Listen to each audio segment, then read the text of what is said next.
Duke Gideon Ravenshaw placed the separation deed on the church altar and commanded his wife to sign it before the assembled parish. When Eleanor refused, he announced that she had poisoned 3 children and would lose Hawthorn Grange before sunrise. A murmur travelled through the pews. These were not fashionable spectators who knew Eleanor only through gossip. They were farmers whose flooded fields she had restored, mothers who had brought feverish infants to her dispensary, and labourers whose wages she had paid when Gideon's London solicitor sent nothing for 4 months.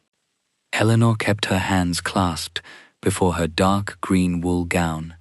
Only the tightening of her fingers betrayed the violence of her heartbeat. "Name the poison," she said. Gideon stood on the opposite side of the altar, broad-shouldered and severe in a black travelling coat. 3 years had sharpened his face and placed silver at his temples, but his grey eyes remained as cold as they had been on the morning he abandoned his sick bride at Hawthorn. "Monkshood," he answered, "found in medicines prepared under your seal." "By whom?" Dr. Silas Rowe examined the children. "That was not my question." Lady Cressida Vane shifted beside him. The elegant widow wore pearl-grey silk, wholly unsuitable for the muddy northern roads. At her waist hung Eleanor's silver chatelaine, the household keys Gideon's steward had taken from Eleanor less than an hour earlier. Gideon's jaw hardened. "You will not turn this into one of your examinations. I am accused of attempted murder. An examination seems appropriate." Cressida rested one gloved hand upon Gideon's sleeve. "The poor woman is frightened. We should not expect reason from her." Eleanor looked directly at her. "Nor should we expect my keys to hang from the waist of a guest." Several tenants lowered their eyes, but she heard a muffled sound of approval from the rear pews. 3 years ago, Gideon had married Eleanor because his father's will required him to take a wife before assuming control of the Ravenshaw fortune. Her own father, a respected apothecary ruined by a dishonest partner, had accepted the marriage to escape his creditors. 2 days after the ceremony, Gideon deposited his feverish bride at Hawthorn Grange and departed for London. The physicians had given Eleanor 1 winter. She had taken 3 years. She drained the marshes, repaired the tenant cottages, reopened the abandoned mill, and cultivated medicinal plants on land everyone else considered worthless. The estate now supported 43 families and supplied dried herbs to hospitals in York. Gideon had returned only when the property became valuable. "Sign," he said, pushing the deed toward her. "You will receive separate maintenance and a cottage in Bath. In return, you will relinquish authority over Hawthorn and cease using the Ravenshaw name in commerce." "And if I refuse? The magistrate will decide whether you belong in a cottage or a prison." Eleanor looked toward the side door. 3 tenant mothers waited there, pale with terror. Mrs. Bell clutched her shawl beneath her chin. "The children," Eleanor said. "Are they conscious?" "One is," Mrs. Bell whispered. "The other 2 have begun shaking." Eleanor stepped away from the altar. Gideon blocked her path. "You are not going near them. I may be able to save them." "You may have caused their condition. Then permit another apothecary to inspect my records and identify what was administered." "I have already accepted Dr. Rowe's findings." Eleanor stared at him. This was the moment he could have chosen caution. He could have delayed the separation, ordered an independent examination, or simply listened to the people whose lives depended upon her work. Instead, Gideon removed his signet ring and pressed it into the warm red wax beneath his signature. The seal settled the matter publicly. A servant carried the document down the aisle, so the tenants could witness their duke's decision. Eleanor felt their fear change into something worse: helplessness. Without her authority, Cressida could close the dispensary, dismiss the workers, and collect every debt Eleanor had suspended after the failed harvest. A draft lifted the lower corner of the separation deed. There was another sheet beneath it. Eleanor caught a glimpse of the heading before Cressida reached across the altar. Assignment of water and mineral rights. Eleanor placed her palm over the page first. Cressida's smile vanished. The document transferred Hawthorn Springs and surrounding acreage to a company controlled by her brother. The price was less than a quarter of the land's annual income. At the bottom appeared the signature of Samuel Pike as a legal witness. Samuel Pike had been buried 6 months earlier. Eleanor raised her eyes to Gideon. "Did you read this before signing it?" His hesitation lasted no more than a breath, yet the entire church seemed to feel it. "It concerns estate development," Cressida answered for him. "I asked my husband." Gideon retrieved the papers and covered the second page. "My solicitor has reviewed every provision." "Then either your solicitor employs the dead, or someone forged Samuel Pike's name." The church doors opened with a crash. Magistrate Horace Bellamy entered, accompanied by 2 constables. He carried a folded warrant in one hand and avoided Eleanor's gaze as he approached the altar. "Lady Ravenshaw," he said, "I am required to search Hawthorn Grange and place you under confinement, pending an inquiry into the poisonings." Mrs. Bell began to sob. Eleanor looked past the magistrate and saw Dr. Rowe standing outside beside a locked wagon. Inside it were wooden crates marked with the emblem of her dispensary. They had been packed before Gideon made his accusation, before any magistrate had examined the children, before Eleanor had been offered the separation deed. This was not merely an attempt to remove an unwanted wife. Someone needed her publicly disgraced, legally confined, and separated from Hawthorn before sunrise, and Gideon had willingly given them every power required to accomplish it. Eleanor kept her attention on the locked wagon, while the constables crossed the nave toward her. The crates inside bore the painted green hawthorn branch she had designed for the dispensary, but the rope securing them was dry and clean, despite the mud covering every road into the village. They had not just been removed from Hawthorn Grange, they had been packed elsewhere and brought here. "At what hour was that warrant issued?" she asked. Magistrate Bellamy faltered.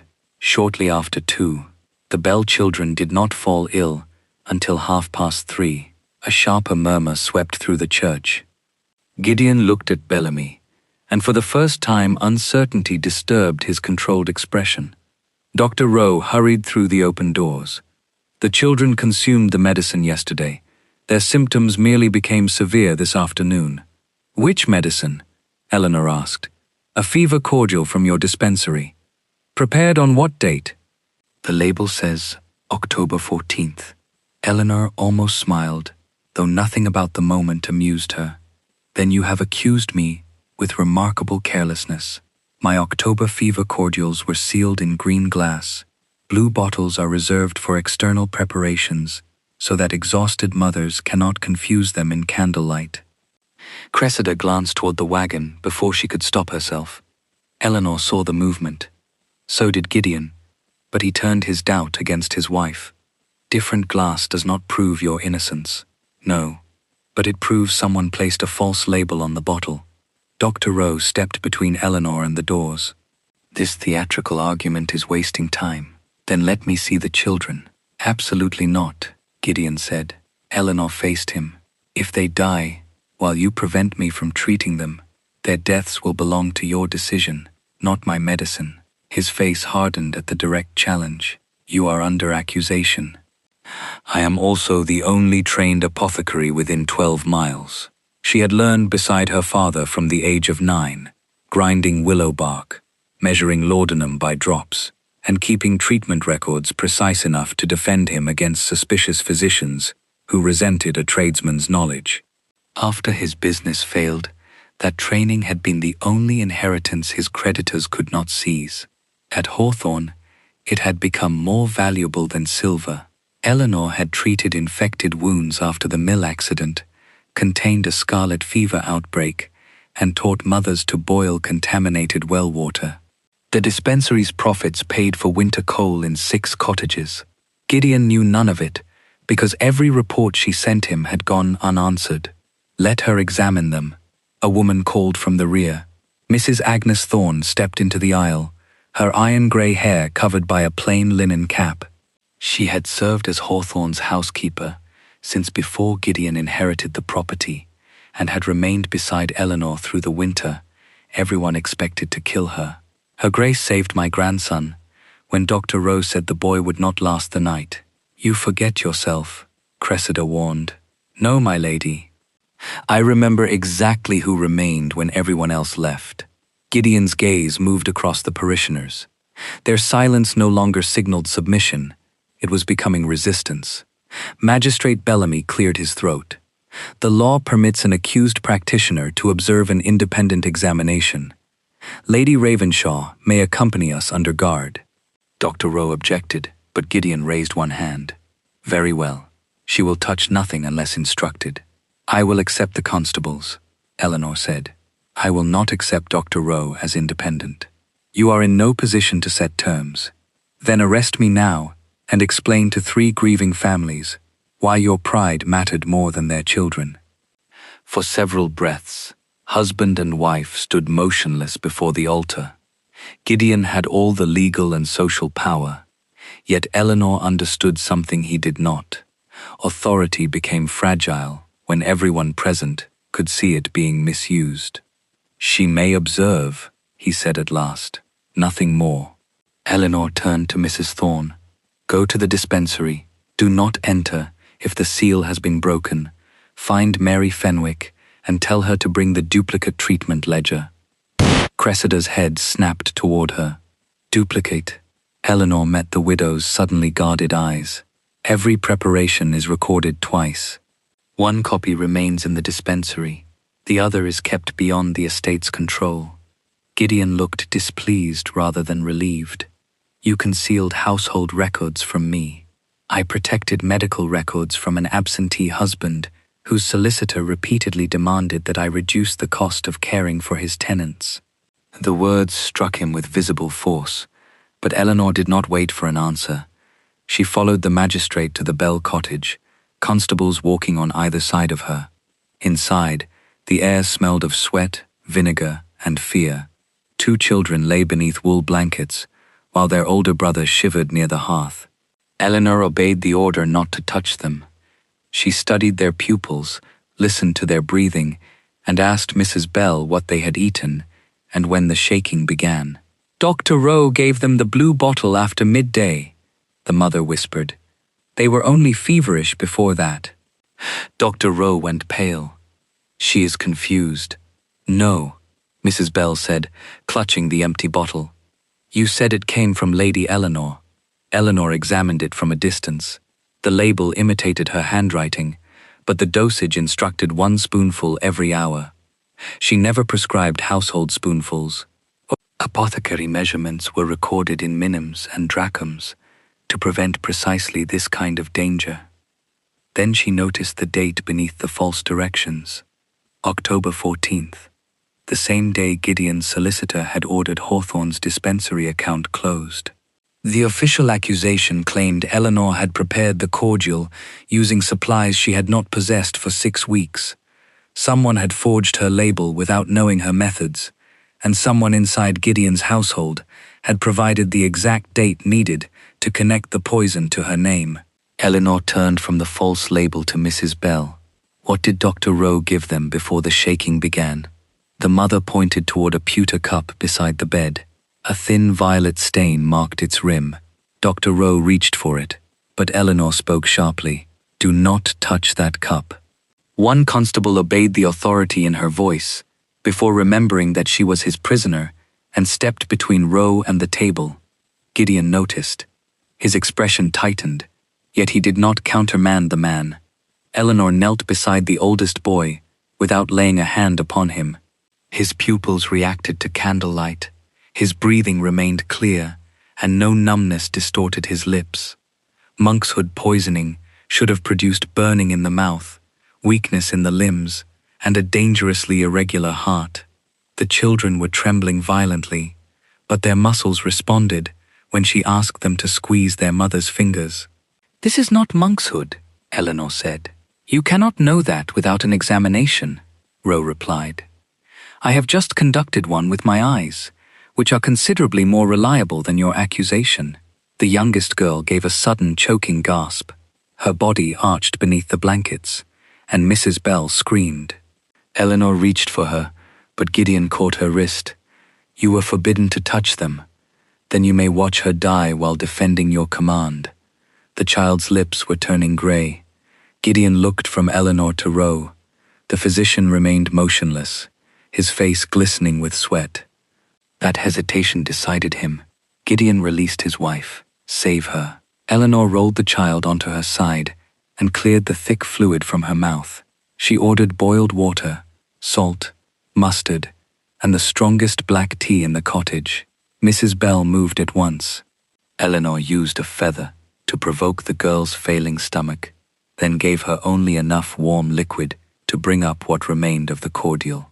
A dark purple mixture spilled into the basin, carrying a sharp mineral odor that did not belong to any herb in Eleanor's dispensary. The girl coughed, dragged in a ragged breath, and began to cry. It was a small, miserable sound, but everyone in the room heard life in it. Eleanor treated the other children, while Magistrate Bellamy recorded each step. Within half an hour, their shaking had diminished. "They will require watching through the night," she said. "Warmth, clean water, and no medicine unless I approve it. You remain under confinement," Gideon reminded her. Eleanor rose slowly, her knees stiff from the floor. "Then assign a constable to watch me while I care for them. Dr. Rowe can remain." Dr. Rowe administered the substance that nearly stopped that child's breathing. Rowe's face flushed. "I gave them what your label prescribed. A spoonful each hour, without testing the contents? The bottle bore your seal." Mrs. Bell lifted it toward the candle. Eleanor saw what she had missed in the poor light. The black wax had been pressed with a hawthorn branch, but the leaves curved downward. On Eleanor's true seal, they pointed upward toward a six-pointed star. Her father had designed it that way, so his nearly blind assistant could distinguish medicines by touch. "That is not my seal." Gideon took the bottle. His thumb moved across the hardened wax, testing the reversed leaves. He had seen Eleanor's mark on every estate report she sent to London, although he had apparently read none of them. Recognition flickered in his eyes. "A competent forger could copy the design incorrectly," Cressida said from the doorway. No one had heard her enter, or a guilty woman might deliberately alter her own seal so she could deny it later. Gideon looked at Eleanor, and the uncertainty vanished behind the familiar armor of suspicion. "Both possibilities will be investigated. By the physician who distributed the poison?" Eleanor asked. "By men without a personal interest in the result. Every man you have appointed answers to you, and you have already signed your conclusion." He did not reply. Cressida stepped farther into the cottage, Eleanor's keys chiming at her waist. "While this unpleasant inquiry proceeds, Hawthorn requires proper supervision. I have dismissed the dispensary workers and ordered the west storeroom secured. Mrs. Thorne will surrender the household accounts before nightfall." "You have no knowledge of the estate," Eleanor said. "I know enough to prevent evidence from disappearing." "Then begin with the wagon. Its wheels carry pale limestone dust." "There is no limestone on the road from Hawthorn." Cressida's gaze flicked toward the window. Outside, the locked wagon stood beside the hedge.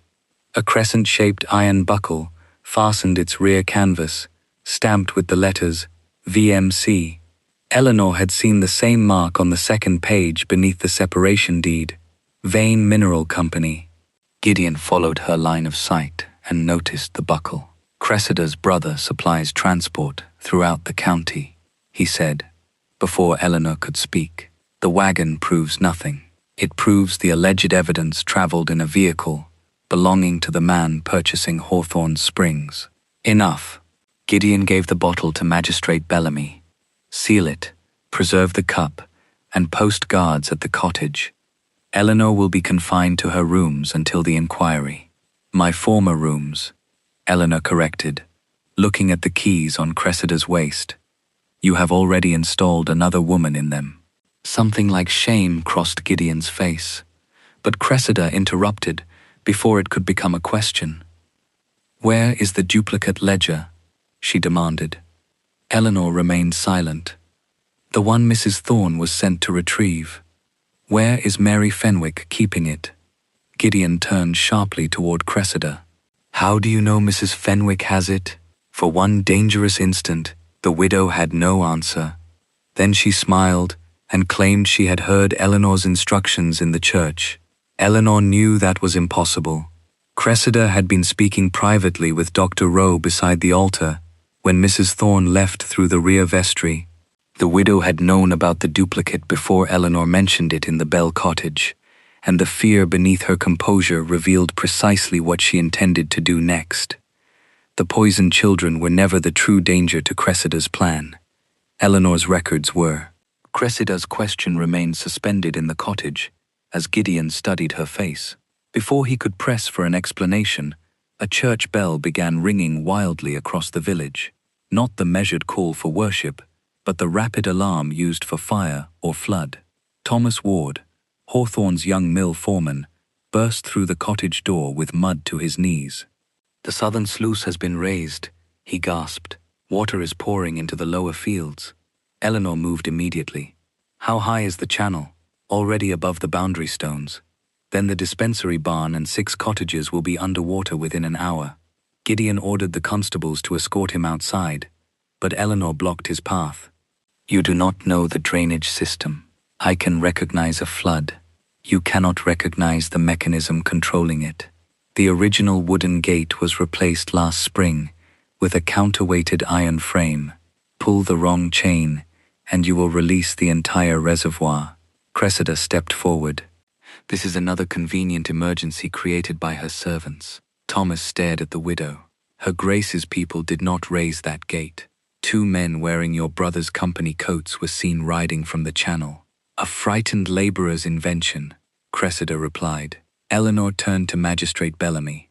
"You may keep me between both constables, but if you confine me now, families will lose their homes." Bellamy looked toward Gideon. Once again, the Duke was forced to choose between his wife's proven knowledge and Cressida's accusation. "Take us to the sluice," he ordered. Rain had begun by the time they reached the southern channel. Brown water thundered through the open gate, tearing medicinal plants from the earth and carrying bundles of harvested lavender toward the river.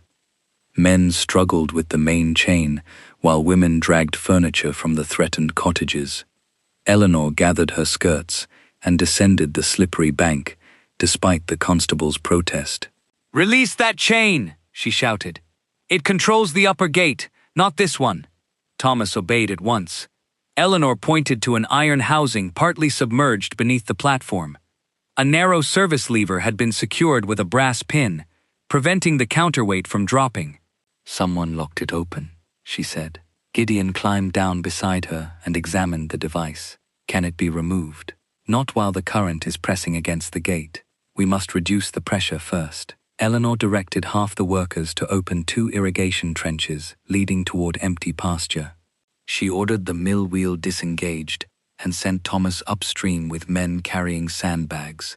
Every instruction came from 3 years of studying the land, measuring rainfall, and rebuilding the drainage channels with money saved from the dispensary. Gideon followed her commands without argument. When the water level finally fell, Eleanor crawled beneath the platform, reached into the freezing torrent, and pulled at the brass pin. It would not move. Thomas offered to take her place, but Eleanor saw blood running from a cut across his palm. "You have a wife and an infant," she said. "Stay where you are, and you have weak lungs," Gideon snapped. "Come out. The gate will fail before another person can be shown where to reach." She plunged her arm deeper. The cold struck her chest like a fist, but she twisted the pin until it broke free. The counterweight dropped. The iron gate slammed shut with a tremendous crash, throwing Eleanor sideways into the water. Gideon caught her before the current carried her beneath the platform. He dragged her onto the bank, one arm locked around her waist as she coughed against his coat. For several seconds, his composure fractured. "You could have been killed. So could 40 tenants," she answered, pulling away when she could stand. Cressida arrived after the danger had passed, accompanied by her brother's labourers. Before the gathered villagers, she thanked them for assisting the Duke in repairing Lady Eleanor's neglected drainage works. Thomas protested, but Cressida spoke over him, claiming the flood proved Hawthorn had been dangerously mismanaged. Dr. Rowe then announced that the Bell children had stabilized because he had administered a corrective treatment. Eleanor stared at him. He had done nothing but watch while she saved them. Yet Gideon did not publicly contradict either lie. His silence allowed Cressida to transform Eleanor's achievements into evidence against her. A rider appeared on the ridge before sunset. Mary Fenwick, the village schoolmistress, clung to the saddle with a leather ledger tied beneath her cloak. 2 mounted men followed her through the rain. Eleanor recognized the grey coats of the Vane Mineral Company. "Thomas, open the mill yard," she shouted. He swung the timber gate wide enough for Mary's horse to pass, then closed it directly before the pursuing riders. They wheeled away when Gideon's constables drew their pistols. Mary dismounted with shaking hands. "They searched my schoolroom," she told Eleanor. "Mrs. Thorne warned me in time." Cressida demanded the ledger, but Eleanor took it first and placed it in Magistrate Bellamy's hands. "Seal it in front of Thomas, Mary, and both constables. Record every person who touches it." Bellamy wrapped the book in oilcloth and pressed his official seal over the cord. Mary then removed a loose sheet she had hidden inside her glove. "I copied the October entries before leaving the school. The page showed that no fever cordial had been prepared on October 14th. More importantly, every blue bottle in Hawthorn's inventory had been sold 6 weeks earlier to the infirmary operated by Vane Mineral Company. The order bore Dr. Rowe's signature." Gideon read it twice. "This could have been copied from another account." "Then verify it against your own correspondence," Eleanor said. "Your solicitor sent the original order from London. His letters are stored in the black dispatch box in the library, beneath your personal seal. I have never possessed its key." Gideon's hand moved instinctively to the small iron key on his watch chain. No servant, tenant, or wife could have altered the papers inside that locked box. Even Cressida could not dismiss them as Eleanor's invention. Eleanor stood soaked and shivering before him, while the villagers waited in silence. "Open it," she said. "This time, learn the truth before you choose whom to condemn." Gideon did not answer Eleanor until they had returned to Hawthorn Grange. He led the magistrate, the constables, Cressida, and Eleanor into the library, while the wet villagers crowded beneath the portico outside.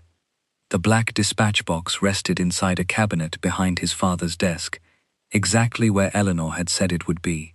Gideon removed the iron key from his watch chain and broke the dust gathered around the lock. No one else could have opened it without leaving visible damage. He sorted through 3 years of neglected correspondence until he found a packet dated October 12th. The first page was an order from his London solicitor authorizing the sale of Hawthorn's entire stock of blue medicine bottles to the Vane Mineral Company infirmary. Dr. Rowe had signed the receipt 2 days later. Gideon placed the paper beside Mary's copied ledger entry. The quantities, dates, and prices matched perfectly. "The bottle used at the Bell Cottage came from Vane's infirmary," Eleanor said. "It could not have come from my dispensary." Dr. Rowe leaned over the desk. "Hundreds of bottles passed through that facility. Any laborer could have stolen one. Yet the stolen bottle acquired my forged label, an imitation of my seal, and medicine administered by you, on instructions delivered anonymously. Where is that instruction?" Rowe reached into his coat and produced a folded note. Eleanor recognized the shape of the letters, but not the hand. Whoever wrote it had copied phrases from her treatment ledger, including an old spelling mistake she had corrected months earlier. "This proves someone has seen my records," she said. "It does not prove I wrote the note." Gideon held the paper toward the candle. "The signature resembles yours. So did Samuel Pike's, although he was dead when Cressida's brother required a witness. Cressida stepped between them. This endless performance changes nothing. Eleanor controlled the dispensary, employed the workers, and profited from every bottle sold. She had the knowledge and opportunity to arrange all of this. For what purpose? Eleanor asked. To frighten Gideon away from the mineral agreement and preserve your little kingdom. The insult revealed more than Cressida intended. She had not called Hawthorn a home, a farm, or an estate. She called it a kingdom because she understood that Eleanor's authority here was the true obstacle. Gideon returned to the correspondence. Beneath the bottle order lay several letters Eleanor had never seen. The Ravenshaw family had accumulated enormous debts during his absence. His diplomatic household, political campaigns, and failed investment in a Baltic shipping company had consumed nearly every liquid asset not protected by entail. Hawthorn's mineral rights were intended to secure a loan from Cressida's brother and prevent creditors from exposing the Duke's insolvency before Parliament. "This is why you returned," Eleanor said quietly. Gideon's fingers tightened around the letters. "I returned because the estate required intervention. You returned because you need to sell what I restored. What you restored still bears my name, and the people living on it bear no name you consider important." His face changed. Humiliation, sharpened by the villagers waiting outside, curdled into anger. "You speak as though you are sovereign here." "No, I speak as someone who remained." The truth struck precisely where his pride was weakest. Cressida saw it and moved closer to him. "The Vane agreement expires at midnight. If Gideon delays, my brother withdraws his guarantee. By morning, every London creditor will know the Duke of Ravenshaw cannot honor his obligations." Magistrate Bellamy placed the sealed ledger on the desk. "Your Grace, the contradictions require an independent inquiry.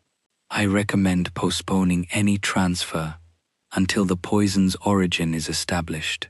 Gideon had been given what Eleanor asked for: verified records, a false seal, an impossible date, a dead witness, and proof that the poisoned bottle had passed through Vane hands. He could suspend the agreement and protect the evidence. He could also lose his loan, his political standing, and the illusion that his title remained invulnerable. "The transfer concerns mineral rights," he said at last. "The poison inquiry is separate." Eleanor felt the final remnant of hope leave her. "They are separated only because you require them to be." Gideon summoned his solicitor's clerk, who had been waiting in the drawing room with the completed documents. The conveyance granted Vane Mineral Company immediate control over Hawthorn Springs, Northern Ridge, access roads, and drainage channels. A second instrument removed Eleanor from estate management, pending the criminal inquiry. The third authorized Cressida to dismiss employees, seize business records, and act in Gideon's name. "Do not sign them," Eleanor said. Her voice held no plea now, only warning. "The springs feed the village wells. Excavation on the northern ridge could contaminate every source below it. Cressida's brother has provided engineering assurances, the same brother whose wagon carried forged evidence against me." Gideon dipped the pen into the inkwell.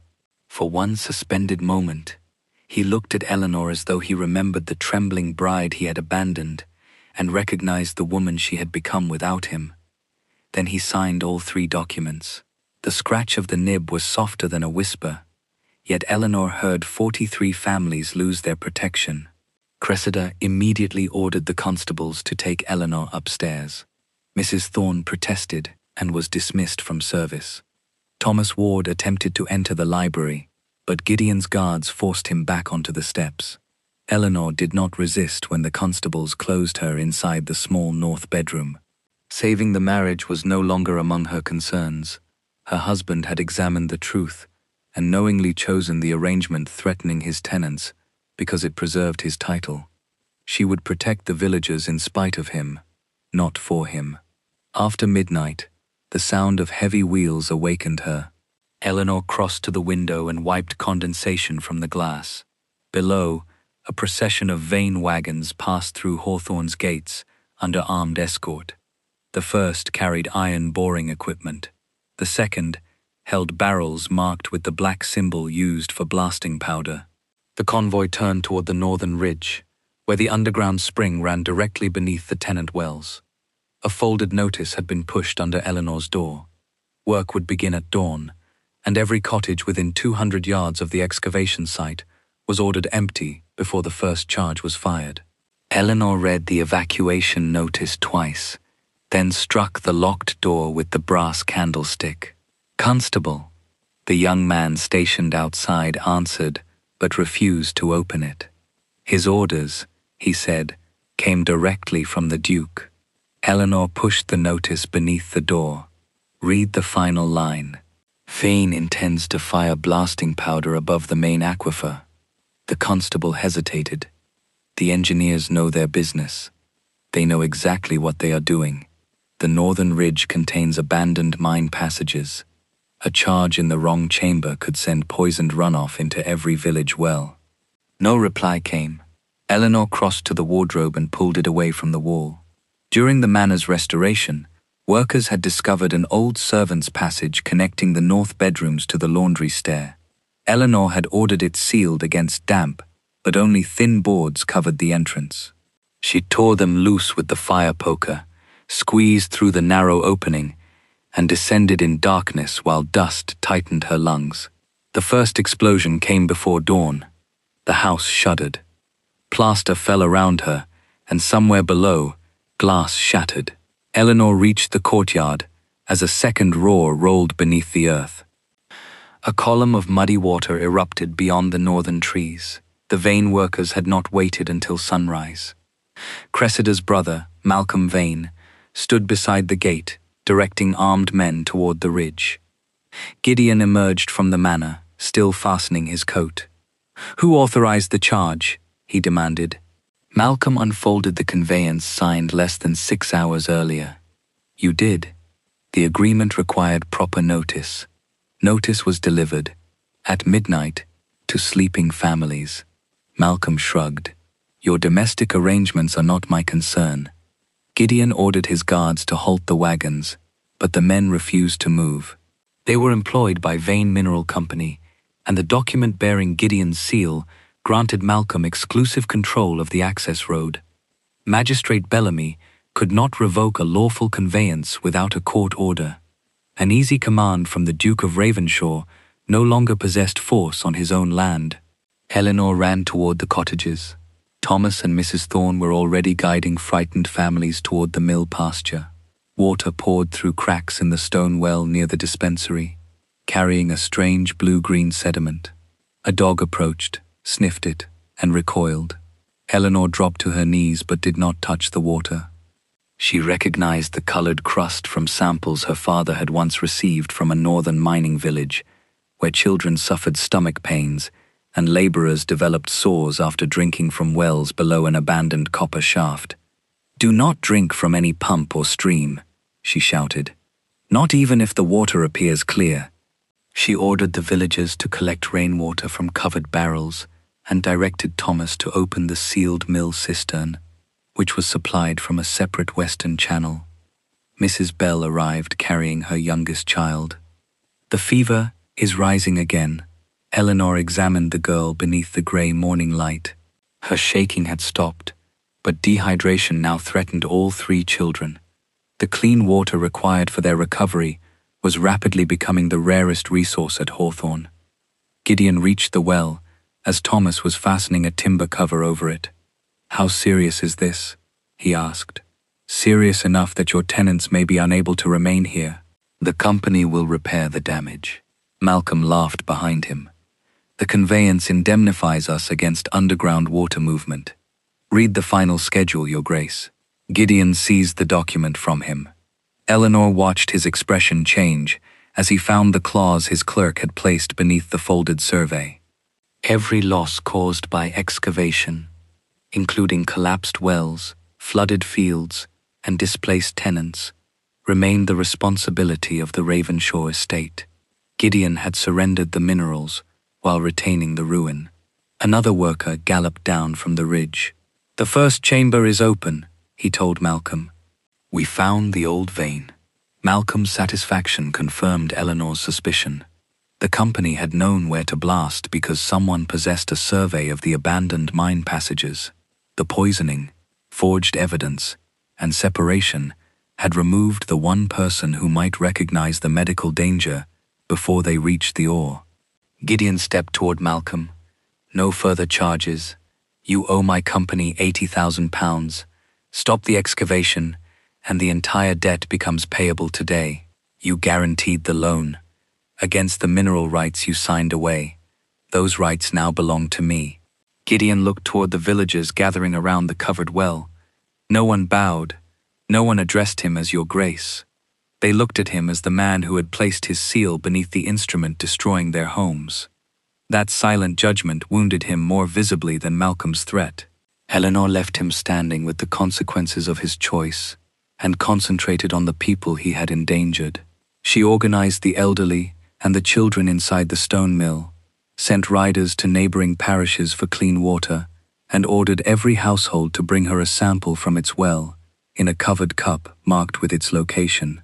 By comparing color, sediment, and the time each source changed, she traced the contamination southward. The underground flow did not follow the surface stream. It curved beneath the dispensary and joined the main spring near the church.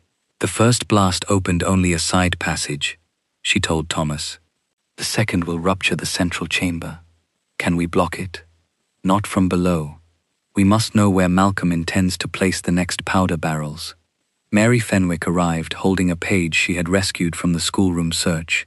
It was not part of the treatment ledger. It was an old estate map Eleanor had lent her for a geography lesson, showing a faded mine tunnel beneath the northern ridge.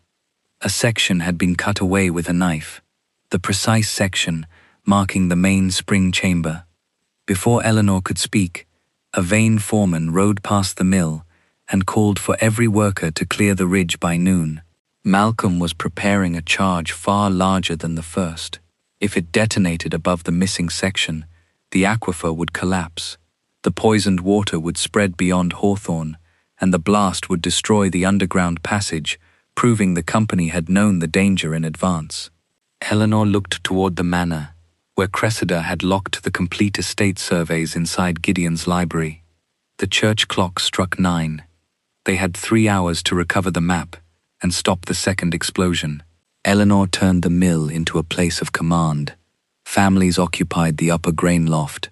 Clean water barrels were guarded beside the western wall, and Mary recorded the source and condition of every sample brought from the contaminated wells. No order passed through Gideon, Cressida, or the manor. The people answered Eleanor because she had earned their trust long before she needed it. At 9:15, Gideon entered the mill alone. Mud covered his boots, and the signed conveyance remained clenched in his hand. Thomas moved between him and Eleanor. "If you have come to arrest Her Grace again, you will have to arrest the whole village." "I have come to open the library," Gideon said. Eleanor studied him. "And afterward?" "We stop the charge. Malcolm owns the excavation rights because you gave them to him. Your order will not stop anything." "Then tell me what will." "First, you will place the library keys and your black dispatch box in Magistrate Bellamy's custody. Second, any document we recover will be sealed before witnesses. Third, you will give no command to my workers without my consent." Gideon's pride resisted. She saw it in the set of his shoulders, the instinctive anger of a man unaccustomed to conditions. "You are still my wife," he said. "That is the reason I require safeguards." The answer left him silent. He removed the keys and placed them on the flower-covered table. "Agreed." Eleanor did not thank him. She chose Thomas, Mary, Bellamy, and one constable to accompany them. Cressida had ordered the library guarded, but Gideon dismissed the 2 Vane men at the door. Inside, drawers stood open, and papers covered the carpet. Someone had searched the room since midnight. The cabinet containing the estate surveys was empty. Eleanor went to the writing desk and ran her fingers across the dust. A rectangular clean space showed where the leather map case had rested. Beside it lay a crescent-shaped iron rivet. Thomas picked it up. "That came from the wagon buckle. I repaired it last month when the vehicle stopped at my mill." Bellamy wrapped the rivet in paper without touching it directly and recorded where it had been found. "Who brought the wagon?" Eleanor asked.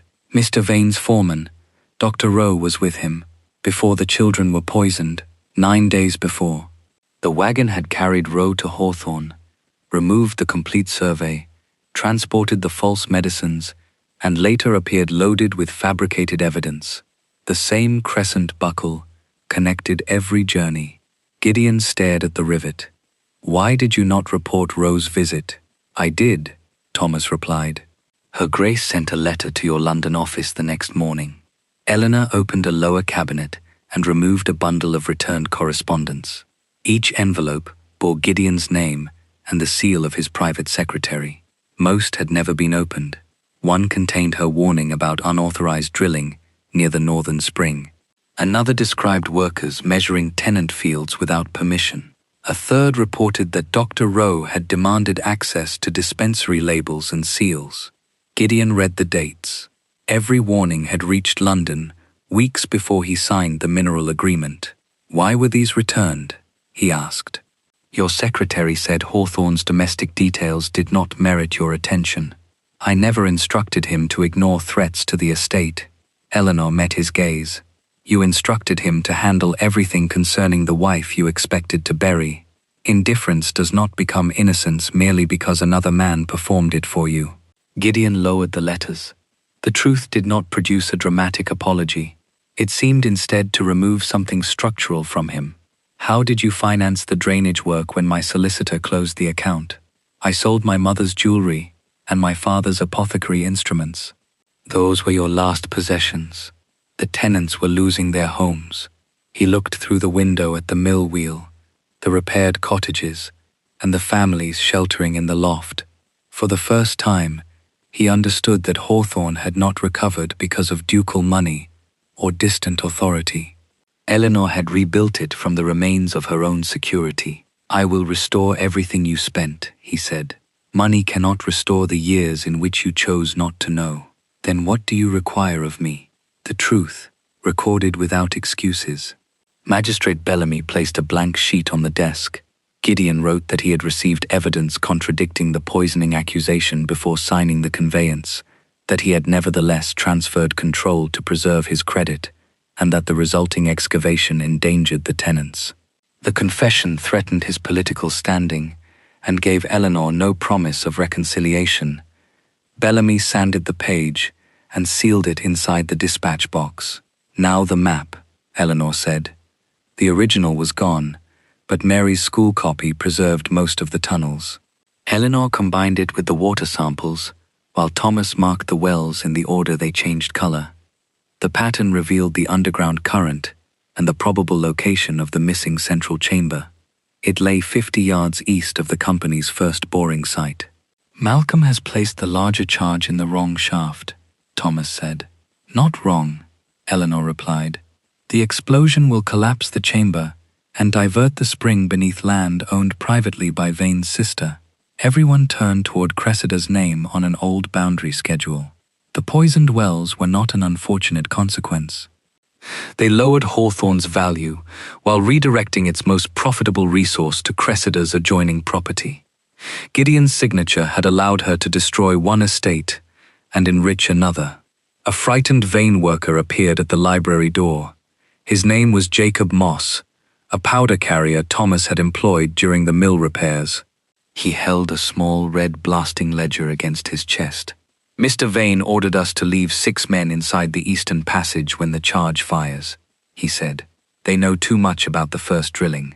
I copied the powder placements and the orders. Bellamy examined the entries. Malcolm's signature appeared beside both charges, and Dr. Rowe had initialed a payment for removing medical obstruction ER. The phrase did not prove poisoning by itself, but beside the forged bottle, the wagon rivet, and Rowe's access to Eleanor's seal, it formed a chain difficult to dismiss. Bellamy sealed the ledger and assigned a constable to guard Jacob. With less than an hour remaining, they left through the servants' courtyard to avoid the Vane men at the main gate. They had reached the mill bridge when armed riders emerged from behind the hedges. The constable was knocked from his horse. Thomas tried to protect Jacob, but Malcolm's foreman struck him across the temple with a pistol. Eleanor caught Thomas as he fell. Across the road, Cressida sat inside the locked Vane carriage. Jacob had been dragged beside it, and the sealed red ledger rested in her gloved hands. She looked directly at Eleanor, broke Magistrate Bellamy's wax seal, and ordered the driver toward the blasting ridge.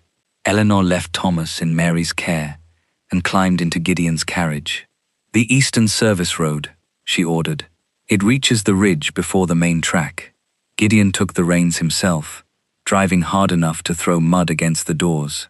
They emerged above the excavation just as Cressida's carriage stopped beside a brazier used for lighting fuses. Malcolm's men dragged Jacob toward the mine entrance. 6 workers remained below, unaware that the second charge had been moved directly above their passage. Cressida stepped from the carriage with the red ledger beneath her arm. "Release him!" Gideon commanded. Malcolm drew a pistol. "You surrendered authority here when you signed the conveyance, and you obtained that signature through fraud. Prove it." Cressida held the ledger over the brazier. Eleanor stopped Gideon before he could advance. One careless movement could send the book into the flames, or a bullet into Jacob. "The ledger is already witnessed and recorded by a magistrate," Eleanor said. "Destroying it will not erase what it contained. Then you will not mind losing it." Cressida dropped the book. The oilcloth caught first, shrinking around the pages before red leather blackened and curled. Eleanor watched Malcolm's payment entries vanish into flame. Gideon lunged toward the brazier, but armed workers surrounded him. Cressida smiled. "You mistook village loyalty for legal power." A foreman emerged from the shaft, carrying a burning taper. Eleanor heard the faint hiss of a fuse below. "There are men inside," she said. Malcolm's expression did not change. They were ordered to clear the passage. Jacob shouted that this was a lie.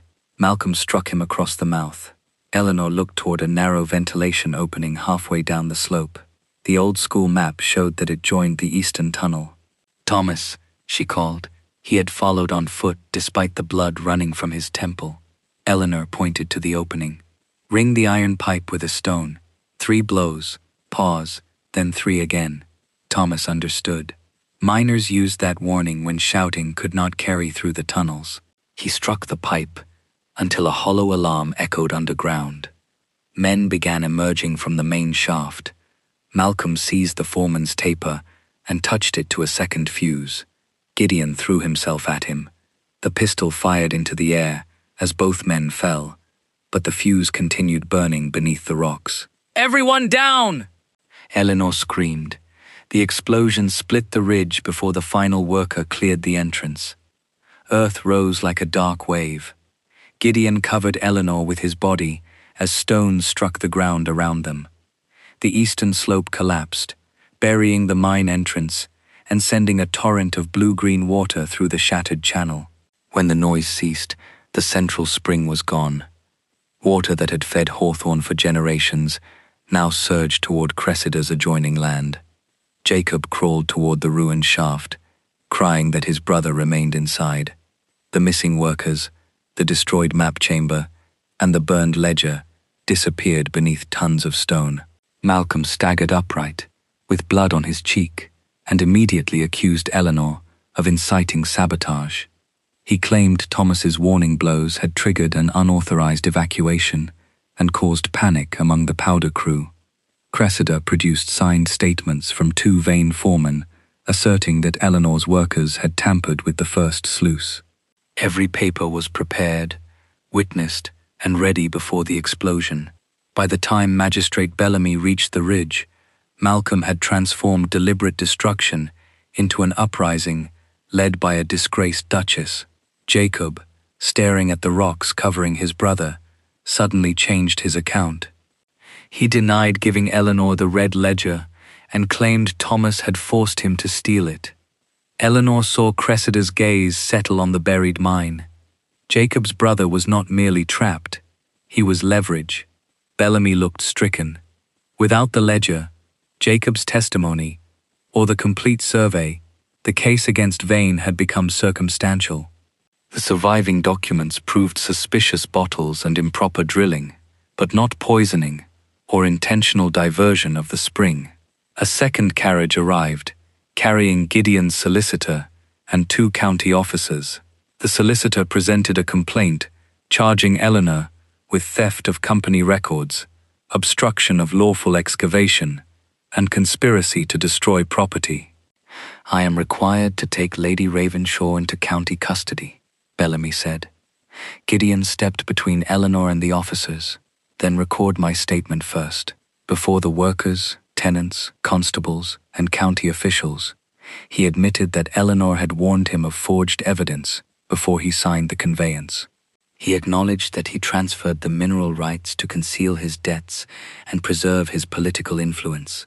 He further declared that every action Eleanor took that morning had been intended to save lives endangered by his agreement. His solicitor whispered that such a statement would reach London within days. Gideon could lose his government appointment, his creditors would descend upon the unentailed properties, and Parliament would investigate his conduct. "Record it," Gideon repeated. He pledged Ravenshaw's unentailed London residence and his remaining private investments to compensate the displaced tenants. It was not enough to undo the damage, and it purchased no forgiveness. It was simply the first honest cost he had accepted. Bellamy took the statement, but the complaint against Eleanor still carried legal force. "Her Grace must appear at the county inquiry tomorrow morning," he said. "Until then, she will remain under guarded confinement at the mill, rather than the gale." Cressida appeared victorious. The spring flowed onto Vane land. The decisive ledger was ash. The mine concealed its dead, and Eleanor remained publicly accused. That evening, Eleanor sat inside the guarded mill office, while Mary laid the recovered objects on the table. The false bottle, the copied treatment page, the crescent rivet, and Gideon's returned letters. Eleanor lifted the forged medicine label toward the lamp. A faint crowned watermark appeared in the paper. She had seen the same paper that morning beneath the separation deed. Gideon's solicitor used it exclusively for confidential settlement drafts. Cressida had claimed the poisoned bottle came from Hawthorn's dispensary, yet its label had been cut from paper, available only in the London legal office preparing Eleanor's removal. Eleanor examined the inked instructions again. The writer had copied an obsolete dosage phrase from a private letter Eleanor sent Gideon 9 months earlier. A letter returned unopened, but slit neatly along its lower edge. Cressida had not merely intercepted Eleanor's warnings. She had used them to manufacture the evidence, and her earlier demand for the duplicate ledger proved she knew its contents before anyone publicly revealed them. Tomorrow's inquiry would not be won by producing another document Cressida could burn or call forged. Eleanor needed Cressida to confirm knowledge she could not innocently possess. She placed the false label beside 2 nearly identical copies and looked at Mary. "At the hearing, we will give her 3 versions of the story," Eleanor said. "Then we will make her identify the one detail only the poisoner could know." By sunrise, Eleanor had arranged protection before arranging her defense. The Bell children were moved to a neighboring parish under the care of a physician with no connection to Ravenshaw or Vane. Mary carried the duplicate ledger to the church inside Magistrate Bellamy's locked evidence case, accompanied by 2 constables chosen from outside the county. Thomas placed the false bottle, crescent rivet, copied treatment page, and returned letters in separate cloth packets, each signed across its seal by every person who had handled it. Jacob remained frightened into silence, but Eleanor asked that he be seated where Cressida could neither approach him nor signal from across the room. The county inquiry opened in the same church where Gideon had ordered Eleanor to surrender her marriage and Hawthorn. This time, she stood beside the altar by her own choice. 3 county magistrates occupied a long table beneath the pulpit, while tenants, workers, servants, creditors, and Vane employees crowded the pews. Cressida attacked first. She described Eleanor as an embittered wife who had turned Hawthorn into a private dominion, poisoned children to frighten Gideon away, incited villagers against lawful excavation, and destroyed the ridge after learning she would lose control of the estate. Malcolm displayed the conveyance and argued that every company action had been authorized by the Duke. Dr. Rowe swore that the blue bottle bore Eleanor's label when he received it from an anonymous messenger. "Did you test its contents?" Eleanor asked. "The instructions were clear." "Did you record the messenger's appearance?" "No." "Did you preserve the wrapping?" "No." "Did you question why a trained apothecary prescribed medicine by the household spoon?" Rowe's lips tightened. "I had no reason to suspect deception." "You had every reason. The children showed no symptoms of monkshood, and the bottle came from an infirmary under your control." Mary opened the duplicate ledger. The sale of the blue bottles matched Gideon's locked correspondence in date, quantity, and price. Thomas identified the crescent rivet found in the searched library and swore that it belonged to the Vane wagon he repaired 9 days before the poisoning. Mrs. Bell testified that Rowe personally administered the cordial when her children suffered only an ordinary fever. Bellamy then read the warrant, issued more than an hour before their dangerous symptoms began. The first magistrate leaned toward Rowe. "On what evidence did you request this warrant at 2 o'clock? A message warned me the children had been poisoned, yet you now say their condition did not become alarming until later." Rowe glanced at Cressida. "I acted from caution." "You acted from knowledge," Eleanor said. "You knew what the medicine would do because you brought it." Malcolm objected that she was making an accusation without proof. Eleanor accepted the rebuke and moved to the financial trail.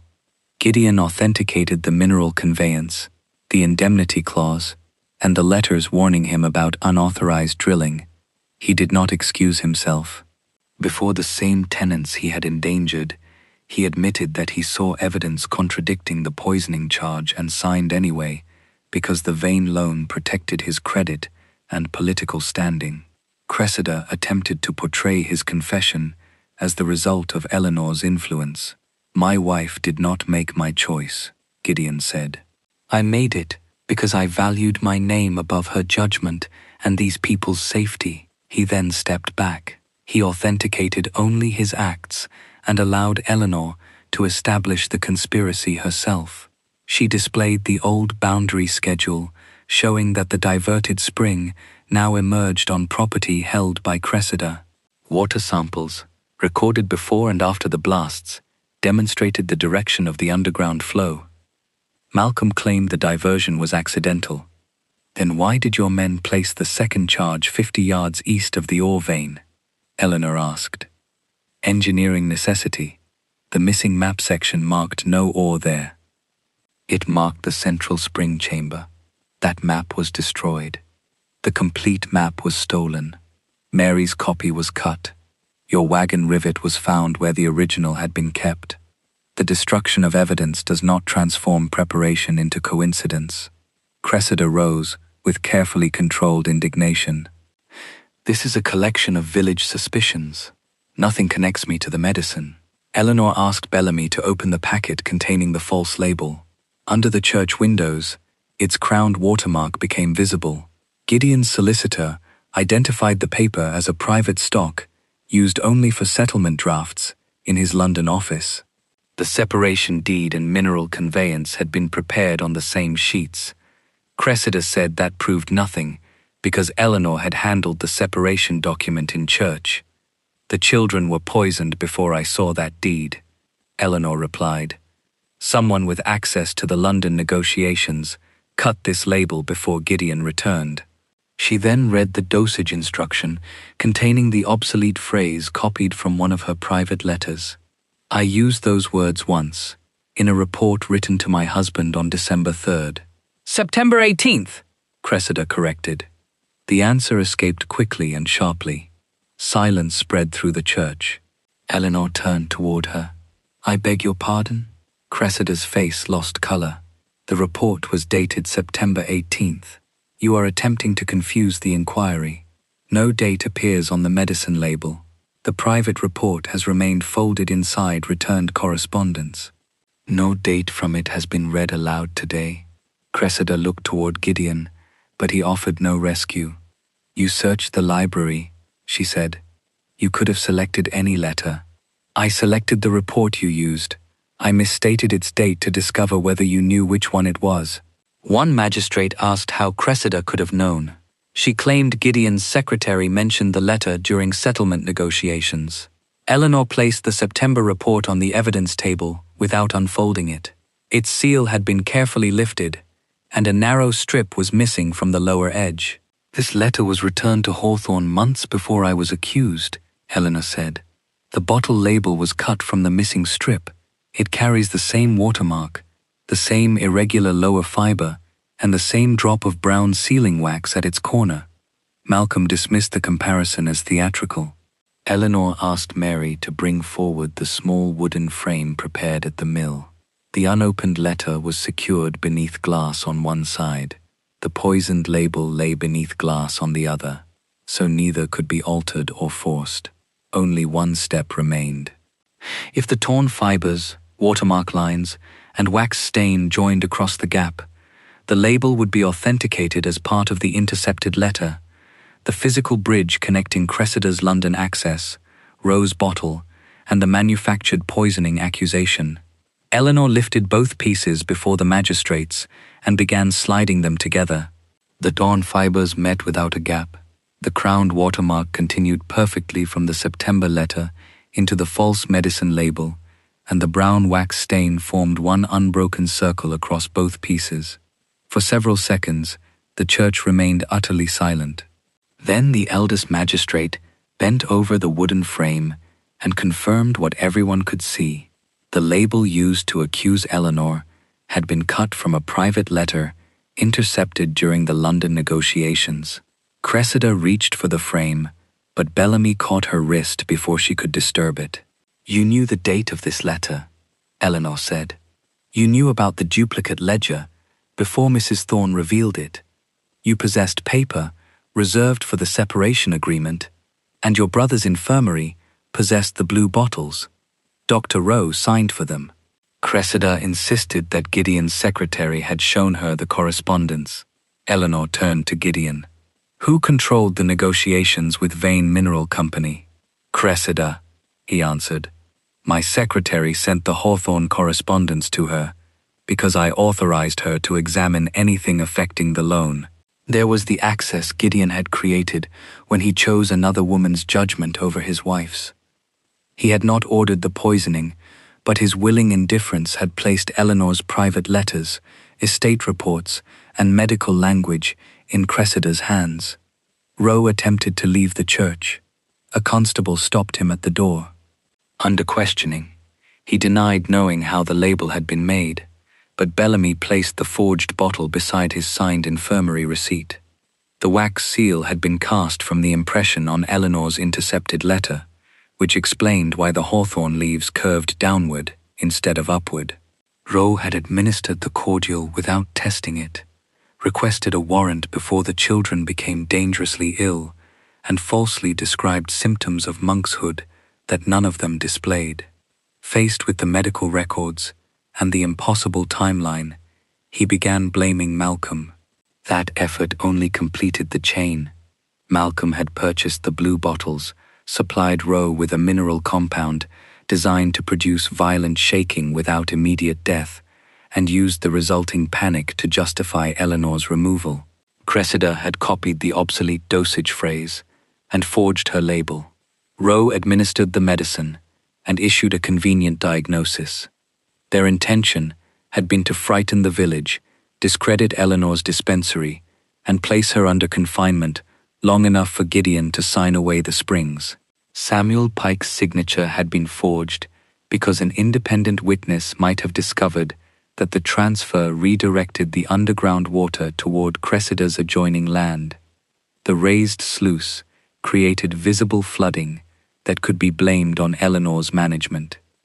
The stolen survey allowed Malcolm to place the charges precisely above the central chamber. The second explosion destroyed Hawthorn's water supply, buried the mine records, and transferred the spring to property Cressida expected to control after replacing Eleanor as Duchess. "You cannot prove the diversion was deliberate," Malcolm said. The church doors opened behind him. Thomas entered with Jacob and 5 exhausted miners covered in limestone dust. They had reached the trapped passage through the old ventilation shaft marked on Mary's school map. Jacob's brother carried a hammered copper plate recovered from the foreman's abandoned tool chest. It showed the powder placements, the planned direction of collapse, and the words, "New outlet, Lady Vane's boundary." Thomas gave the plate to Bellamy, who recorded its custody before allowing the magistrates to examine it. The miners testified that Malcolm ordered them to remain underground so no one could describe the first drilling or the colored water released from the abandoned shaft. Jacob withdrew his false statement and explained that Cressida threatened to leave his brother beneath the second blast unless he accused Eleanor. Proof now surrounded the conspirators from every direction: medical, financial, physical, and witnessed. Cressida's composure finally broke. She accused Gideon of promising that Eleanor would soon be dead and claimed she had only accelerated an outcome he desired. Gideon did not deny the cruelty of what he had once expected. "I abandoned my wife because I believed her life was worth less than my ambition," he said before the entire parish. "When she survived and proved me wrong, I punished her for exposing what kind of man I had been. Cressida exploited my decision, but she did not make it for me." The magistrates ordered Cressida, Malcolm, and Rowe detained for conspiracy, forgery, administering poison, malicious destruction, and attempting to conceal men inside the blast zone. The Vane Company's accounts, wagons, infirmary, and adjoining property were placed under judicial restraint, pending trial and compensation claims. The 3 Bell children recovered. Evidence of Rowe's conduct was forwarded to the medical authorities, while Malcolm's surviving assets were directed toward restoring the wells and supporting the displaced families. Gideon's punishment did not end with the conspirators' arrest. His recorded admission reached London. He lost his government appointment, sold Ravenshaw House to satisfy the creditors, and withdrew from the political committee whose influence he had valued above Hawthorn. In the county newspaper, and before the parish, he retracted every accusation against Eleanor, and stated that she had saved the children, the miners, and the tenants after his decisions placed them in danger. He replaced her mother's jewelry and father's instruments, but acknowledged publicly that restitution could not purchase affection. Through trustees selected by Eleanor, he conveyed Hawthorn Grange, the restored dispensary income, and all unentailed water rights into a settlement for her separate use. The tenants received protected leases, the injured workers received pensions, and Gideon relinquished every managerial power he had given Cressida. Eleanor's name returned to the dispensary door before she made any decision about her marriage. She chose separate residences. Gideon moved to a modest house beyond the western fields and sent monthly accounts of the restoration without requesting visits. He attended every creditor's hearing, testified against the Vanes, and paid for engineers to reopen the original spring, even after being warned the work might consume what remained of his private fortune. He never asked Eleanor to reward him for repairing damage he had helped create. 11 months later, clean water rose again beneath Hawthorn's old stone pump. Eleanor stood outside the rebuilt dispensary with its silver keys in her own hand. Gideon waited beyond the gate, thinner than before, carrying no legal papers and wearing no signet ring. "I came to deliver the final engineering account," he said. "You may leave it with Mary." He did so, and turned away without asking to enter. Eleanor watched him reach the road. Forgiveness had not erased her memory, nor had his remorse restored the wife he abandoned, but sustained truth had created the possibility of knowing the man he was choosing to become. "Gideon," she called. He stopped, but did not approach. Eleanor lifted a basket of medicine, intended for the Bell family, and placed it beside the open gate. "You may carry this as far as the village." He returned, took the basket, and waited. Eleanor locked the dispensary, placed the keys securely in her own pocket, and walked through the gate first.